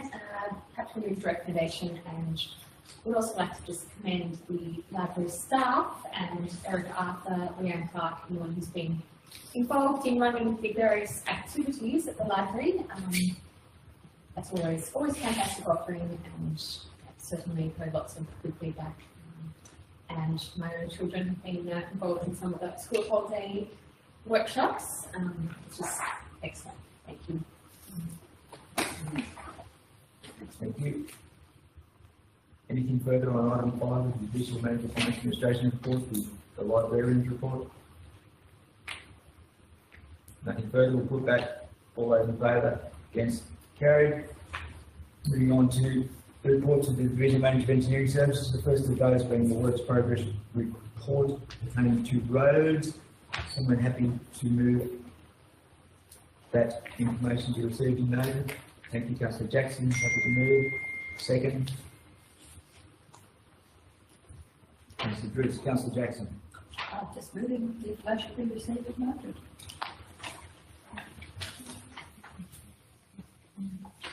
Just a question, if I may, in terms of page 1, councillors, expenditure and where we're at in terms of 11th of April. Rural unsealed roads, 446 expended, 1,100,000 budgeted. Are we going to go close to using that, or how are you seeing that? And then same sort of question, but particularly the bushfire reduction, as it, because that runs out on the 3rd of June, does it not? So how close are we going to get using that funding up? Mr. Mayor, we are trying as much as possible. As you know, we are severely understaffed in my department, but we are trying to spend the bushfire hazard reduction money. We get staff working weekends to accomplish that. And in terms of expenditure on the rural and scenic roads, there's some funds that's going to come from the expenditures in the flood damage work. That's going to come into that. It's not going to be close to that budgeted figure, but there'll be quite a bit to come out of flood damage. Yeah. Thank you.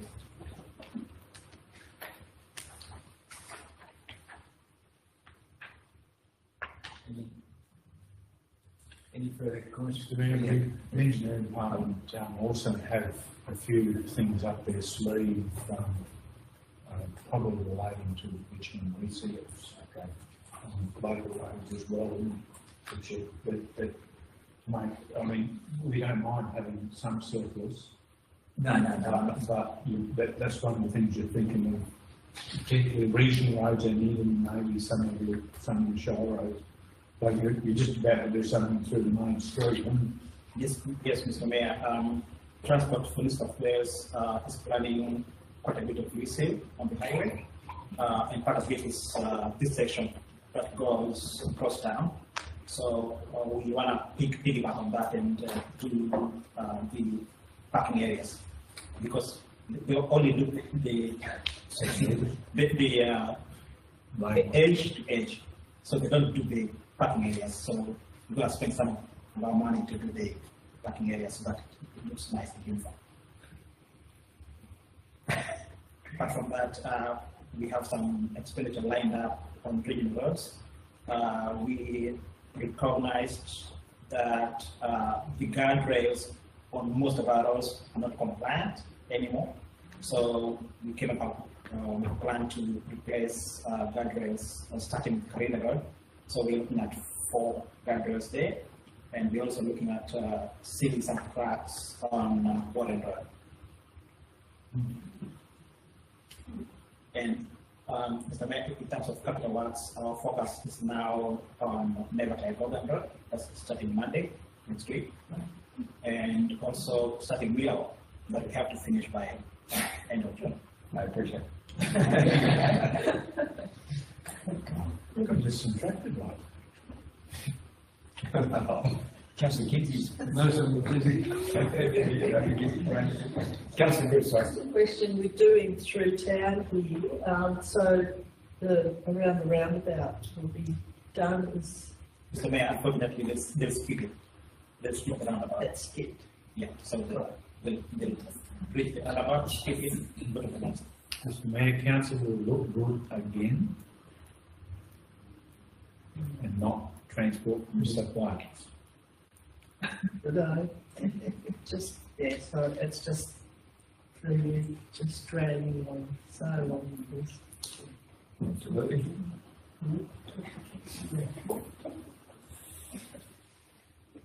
Any further information sought regarding item 1 of the Division Manager Finance Engineering Services report pertaining to the roads? Nothing further, we'll put that, all those in favour? Yes. Carried. Item 2, Audit Progress Report pertaining to Town Service, Division Manager Engineering Services. Someone who can move the recommendation.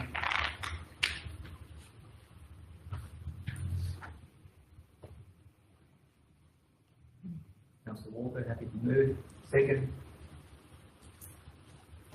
Councillor Jackson, Councillor Walker. Just second the recommendation.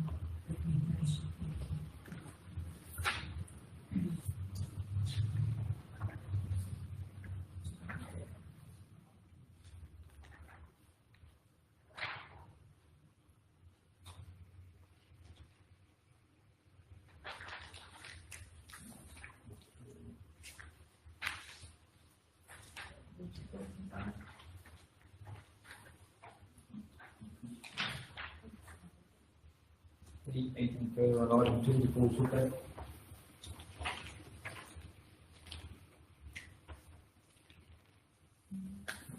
Nothing. In the case, we'll put that, all those in favour? Against? Carried. Item 3, Division Manager Engineering Service Report regarding the fleet in the workshop. Someone happy to move the information received and noted? Councillor Garrett, happy to move. Second. Councillor Walker, Councillor Garrett. Thank you, Mr. Mayor. Happy to move recommendation.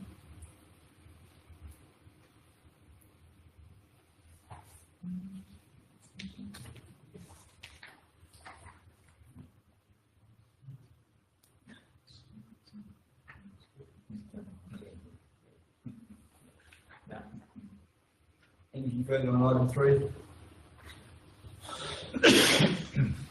Nothing further, we'll put that, all those in favour? Yes. Carried. Moving on to the reports of the Community Health and Development Services. First of one is to do with the development applications approved. The recommendation is information received and noted. Happy for someone to move that. Someone, Councillor Bruce is happy to move. Councillor Walker the second. Councillor Bruce.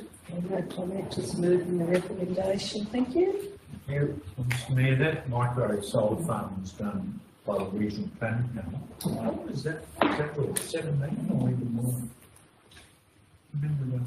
I can't remember. It's over 5 million. Yes, it was over 5. Under 5 million would be us. Yes, over. Over 5 million goes to the regional planning.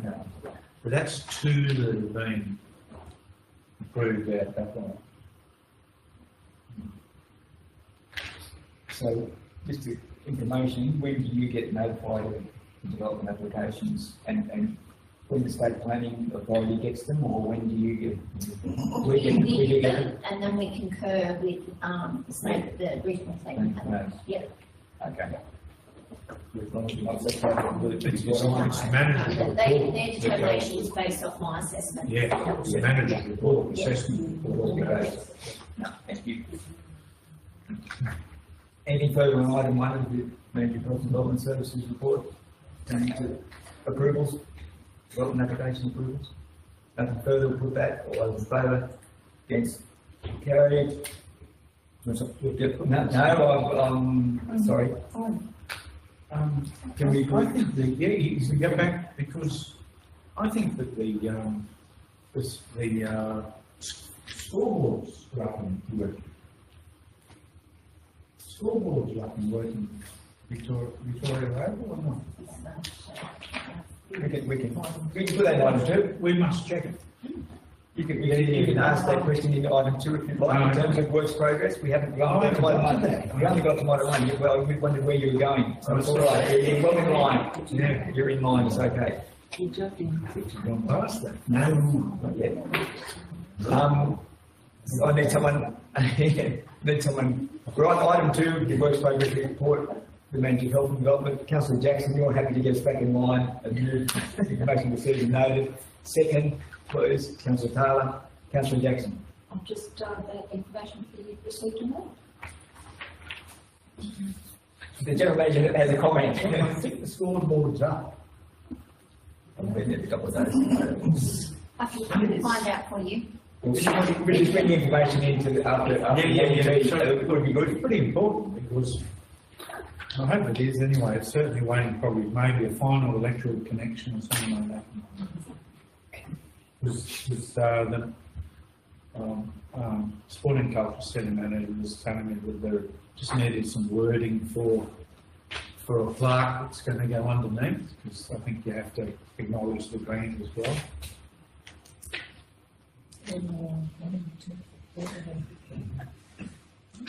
Just a typo, if I might just draw attention to, on page 5, it's the top page 5, pastoral, it should be an O as opposed to a U.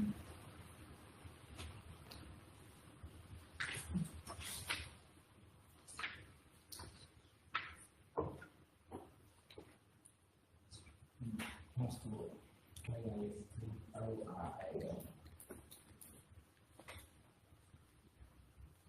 Any further comments, questions regarding item 2, work progress report, Manager Health and Development Services? Nothing further, put that. All those in favour? Against? Carried. Item 3, development application pertaining to Rural Fire Service. Councillor Brewer, you have a motion in regard to that. I do, thank you, Mr Mayor. To amend the motion to read, the Council does not consider the development application for the RFS Warren Central Brigade facility as the land has been withdrawn for this use by the owner.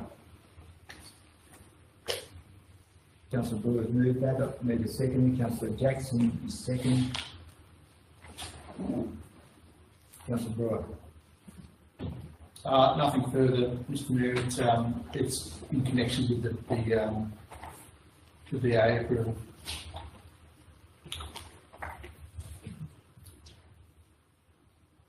Councillors, any comments, questions, information sought before we put that? This is a planning matter, so we'll move it to division. So we'll have to have hands up and recording everyone that the vote of each councillor. No further comments, questions? In that case, we'll put the motion as it stands. All those in favour?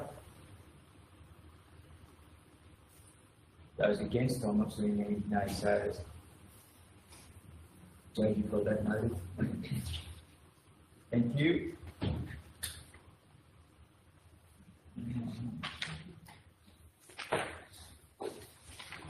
Council, we move on to item 10 on our agenda. There are no notices of motion or questions with notice. Item 11 is matters of urgency. I have none unless another councillor wishes to alert us to something of urgent nature.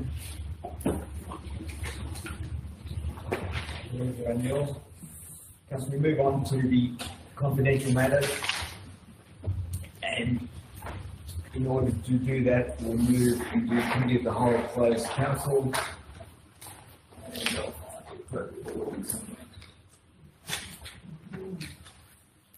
I know I'm ready, Councillor. Oh, sorry, you need the door. I'm wanting to. Councillor, we're just going so long. No, I'm with Councillor Taylor. 10:39 exactly. We'll break for morning tea and come back to committee of the whole closed council.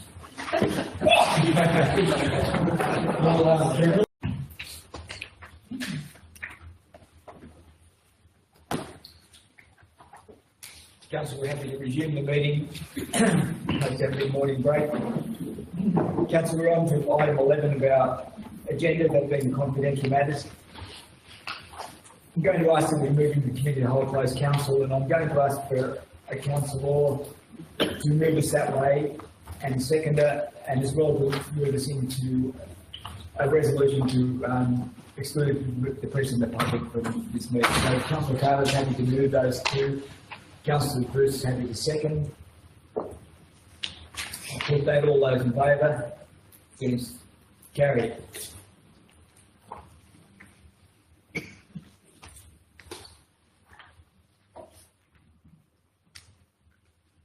Council, I declare this meeting committee of the whole closed council open.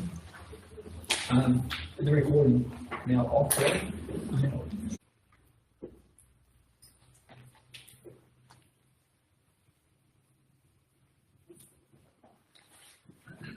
Mr. Mayor, in committee of the whole closed council, it's been recommended to open council in relation to the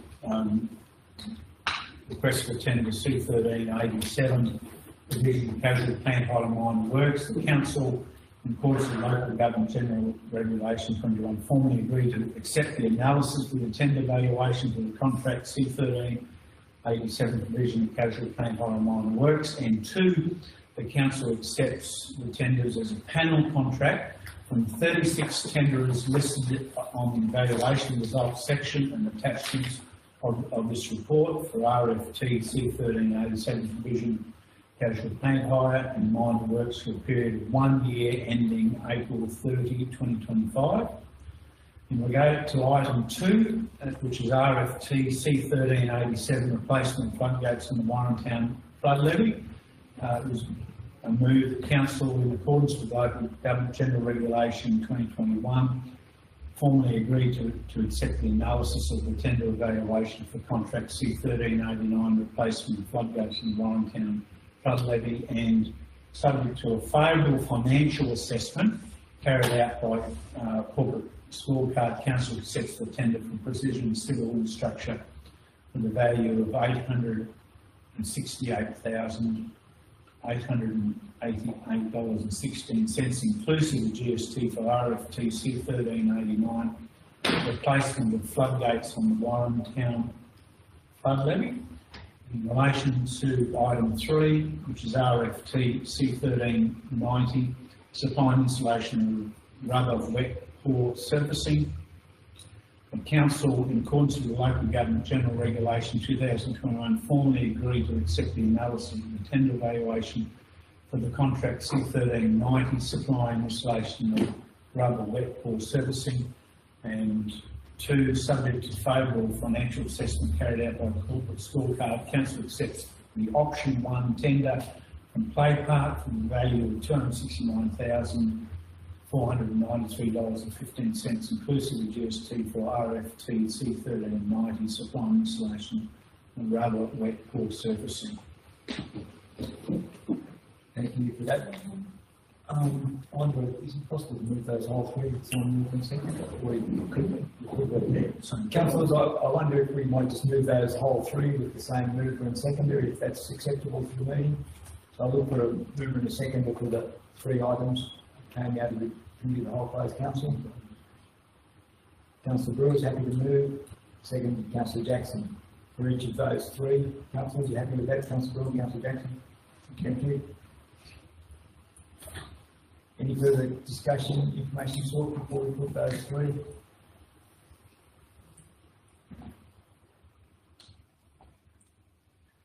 Nothing further, put that, all those in favour, please carry.